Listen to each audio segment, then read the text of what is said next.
Hello friends, बहुत बहुत स्वागत है आपका super fast study and experiment पर। तो दोस्तों, क्या आपको पता है, अगर आप टेपर बोर बेयरिंग जिसे कि एडॉप्टर स्लीव्स के साथ में फिट किया जाता है, उसका इंटरनल क्लीयरेंस जो होता है, रेडियल क्लीयरेंस, वो फिट करने से पहले अलग होता है और फिट करने के बाद में अलग हो जाता है।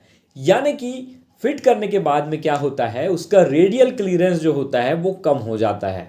और ऐसा इसलिए होता है क्योंकि जैसे हम उसे टाइट करते हैं, तो टाइट करते हैं जब हम एडॉप्टर स्लीव में, क्योंकि वो टेपर होता है तो उसका जो इंटरनल डायमीटर है वो हल्का सा एक्सपांड होता है क्योंकि टाइट होने की वजह से। और ये एक बहुत ही इंपॉर्टेंट फैक्टर है।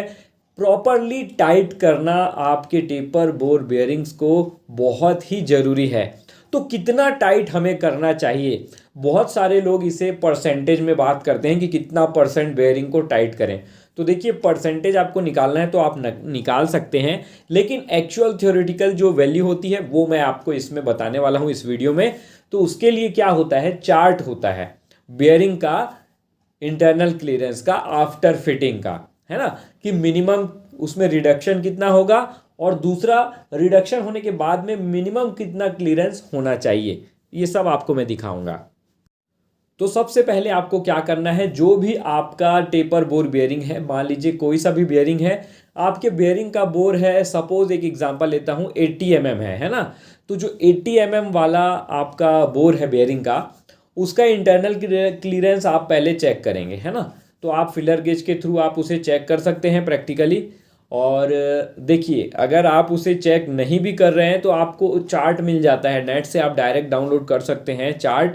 उसमें बोर डायमीटर के अकॉर्डिंगली वहाँ पर इंटरनल क्लीयरेंस, रेडियल क्लीयरेंस दिया हुआ होता है। लेकिन आप प्रैक्टिकली मेज़र कर लें तो ज़्यादा अच्छा है।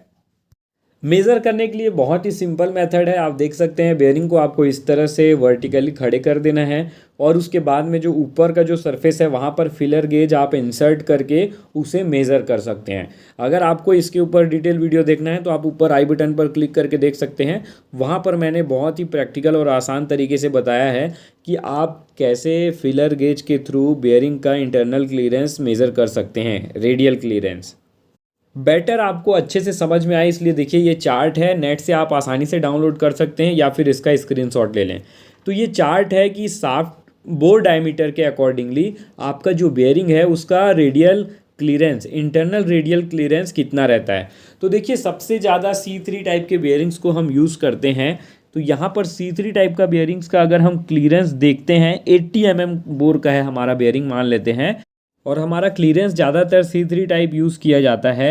तो यहाँ पर आप देख सकते हैं उसका जो रेडियल इंटरनल क्लीयरेंस है मिनिमम आ रहा है 110 माइक्रोन, यानी कि ये हो गया 0.11 mm आएगा, है ना। ये तो हो गई मिनिमम वैल्यू। अगर हम बात करते हैं मैक्सिमम वैल्यू की तो वो होता है 140 माइक्रोन, यानी कि 0.14 mm। इसके बीच में ही आपका जो क्लीयरेंस है वो आएगा। अगर आप प्रैक्टिकली मेज़र करेंगे फीलर गेज से तो इसी के बीच में आएगा। अब ये तो हमें पता चल गया, आप चार्ट के थ्रू भी देख सकते हैं या फिर आप, सबसे अच्छा है कि आप प्रैक्टिकल ही मेज़र कर लें वहाँ से। ये मैंने आपको समझाने के लिए क्लियर किया है ताकि आपको अच्छे से समझ आए। अब ये तो हो गई पहले की बात। अब आपको बेयरिंग फिट करने के बाद में क्या करना होगा, आपको जब बेयरिंग फिट करेंगे तो उसे, जब उसका चेक नट को आप टाइट करते जाएंगे, यानी कि बेयरिंग जो है वो आपका शाफ्ट में टाइट होता जाएगा, प्लस उसका इंटरनल जो आईडी है वो भी धीरे धीरे एक्सपांड होता जाएगा। तो आपको उसी दौरान में बीच बीच में आपको क्लीयरेंस चेक करना है और उसे सेट करना है इसके अकॉर्डिंगली, इस चार्ट के अकॉर्डिंगली। इस चार्ट में क्या क्या है मैं आपको क्लियरली समझाता हूं, और 80 mm का जो हमने बोर डायमीटर लिया था उसके एग्जाम्पल के थ्रू आपको क्लियर समझाता हूं, यहाँ से आप समझ जाएंगे। सपोज करिए, जब हमने प्रैक्टिकली मेज़र किया था फिलर गेज के थ्रू, तो हमारा जो इंटरनल क्लीयरेंस आया था बेयरिंग का, जिसका बोर 80 mm का है, 0.11 mm आया था, है ना। तो यहाँ पर आप देखिए, इस चार्ट में आपको क्या देखना है, 80 mm वाला चार्ट है, उसमें सबसे ये वाला कॉलम आपको देखना है, रिडक्शन इन रेडियल क्लीयरेंस।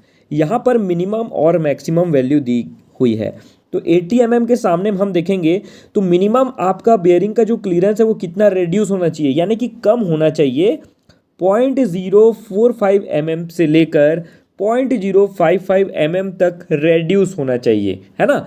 क्योंकि आप बेयरिंग के चेक नट को टाइट कर रहे हैं, इसका मतलब क्या है कि बेयरिंग आपका शाफ्ट में टाइट होता जा रहा है, फिट होता जा रहा है, और फिट होता जा रहा है। इसके साथ साथ बेयरिंग का आईडी जो है वो एक्सपांड हो रहा है ना, आईडी फैलते जा रहा है। तो आईडी एक्सपांड होगा लेकिन ओडी तो फिक्स है, तो होगा क्या, वो आपका रेडियल इंटरनल क्लीयरेंस जो है वो कम होता जाएगा।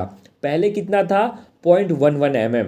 अब जब हमने उसे टाइट कर दिया है, कितना टाइट करना है, 0.055 mm कम हो जाए, ताकि जो जब कम हो जाएगा तो आपके पास फिर अगर आप मेज़र करेंगे उस पोजीशन में तो आपका क्लीयरेंस कितना आना चाहिए, 0.11 mm में माइनस कर देंगे 0.055 mm, तो वहाँ पर आपका आंसर आ जाएगा 0.055 mm। यानी कि आपको तब तक टाइट करना है जब तक आपका इंटरनल क्लीयरेंस कम हो करके 0.11 mm से कम हो करके 0.055 mm तक नहीं हो जाता है। अब इसी चार्ट में अगर एक चीज़ आप देखेंगे तो जो सबसे लास्ट वाला कॉलम है वो है मिनिमम परमिसिएबल रेसिडुअल क्लीयरेंस। इसका मतलब मिनिमम आपको इतना क्लीयरेंस रखना ही है। आप अगर टाइट करते हैं तो कम से कम मिनिमम इतना क्लीयरेंस वहाँ पर होना ही चाहिए। बहुत ज़्यादा टाइट कर देना भी सही नहीं है और बहुत कम टाइट करना भी सही नहीं है। तो अगर हम इस चार्ट को यहाँ पर देखते हैं, 80 mm के सामने सबसे लास्ट वाला कॉलम है C3 क्लीयरेंस में, तो यहाँ पर लिखा हुआ है 0.05 mm, यानी कि कम से कम इतना क्लीयरेंस वहाँ पर बचा होना चाहिए टाइट करने के बाद में। अगर आप अपने बेयरिंग को अच्छे से प्रॉपरली टाइट फिट नहीं करेंगे, प्रॉपर अमाउंट में फिट नहीं करेंगे, लूज फिट होगा तो होगा क्या, वो लोड अच्छे से बियर नहीं करेगा, प्लस स्लिप होने के चांसेस बढ़ जाएंगे और आपके बेयरिंग का लाइफ जो है वो बहुत जल्दी ही कम हो जाएगा। वैसे ही अगर हम बात करें कि बेयरिंग को अगर बहुत ज़्यादा भी टाइट कर दिया जाए तो भी वो बेयरिंग के लाइफ के लिए सही नहीं है और आपका बेयरिंग बहुत जल्दी फेल हो जाएगा, प्रॉपरली वर्क नहीं कर पाएगा। तो इसलिए प्रॉपर अमाउंट में उसे टाइट करना बहुत ही ज़रूरी है, ये एक बहुत ही इंपॉर्टेंट चीज़ है। तो आई होप फ्रेंड्स आपको समझ में आ गया होगा और आपको ये जो चार्ट है आप नेट में डायरेक्ट डाउनलोड कर सकते हैं, वहाँ आपको आसानी से मिल जाएगा, नहीं तो आप स्क्रीनशॉट भी ले सकते हैं। तो दोस्तों उम्मीद करता हूँ ये वीडियो आपको काफ़ी पसंद आई होगी। तो दोस्तों मैं बहुत ही मेहनत से ये सारे वीडियोस बनाता हूँ। अगर आपको ज़रा सा भी ये वीडियो पसंद आते हैं, अगर 1% भी आपको ये वीडियो हेल्पफुल लगते हैं तो प्लीज़ इस वीडियो को लाइक ज़रूर करा करें, चैनल को सब्सक्राइब ज़रूर करा करें। और ऐसे ही बहुत सारे वीडियोस मेरे चैनल पर अपलोडेड हैं, आपको हर एक टॉपिक के ऊपर मैकेनिकल इंजीनियरिंग फील्ड से related industrial technical videos, practical videos, formula, calculations और हर चीज़ आपको इस चैनल पर मिल जाएंगी। तो दोस्तों उम्मीद करता हूँ ये वीडियो आपको काफ़ी पसंद आई होगी। फिर से मिलेंगे नेक्स्ट वीडियो में, तब तक के लिए अलविदा।